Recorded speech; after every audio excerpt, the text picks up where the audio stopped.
Hello, my name is Nyla Arski, and I am entering the translation concentration at Smith College with Japanese as the language I will hopefully translate to and from. And I got into languages since I was very little because I was brought up in a Brazilian family. I grew up speaking Portuguese. It was actually the first language I learned.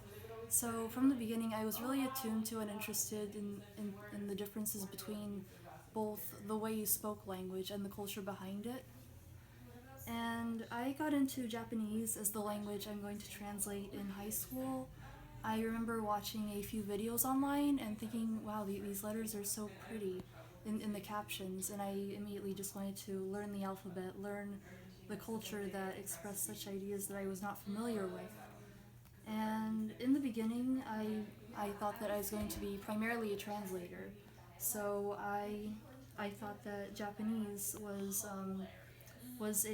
a good way to translate personal essays or poetry or language arts that I was very connected with in my high school. We're a very artistic high school, and I began taking Japanese calligraphy actually with a teacher, and I wrote a poem from the Hyakunin Ishi, which is a collection of ancient Japanese poetry that I thought really represented the Japanese notion of what's called wabi-sabi.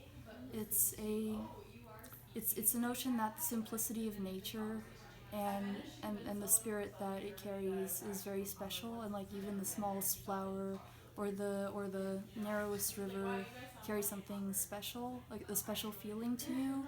And that was really my entrance into the Japanese way of thought and culture that I thought was so interesting.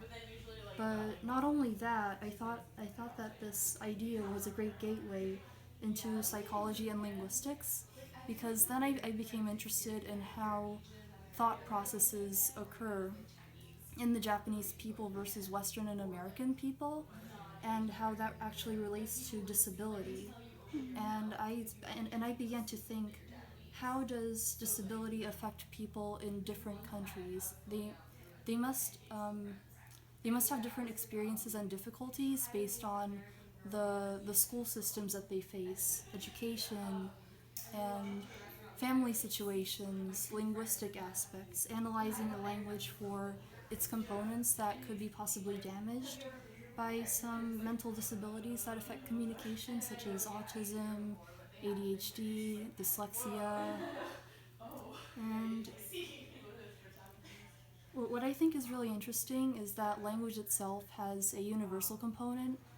For example, you can't make a sentence without a subject and a verb, even if implied. So, what else is there that makes Japanese so different?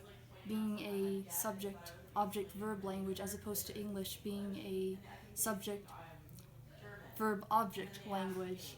What are the fundamental components of language that make it unique and necessary, or that make a language useful?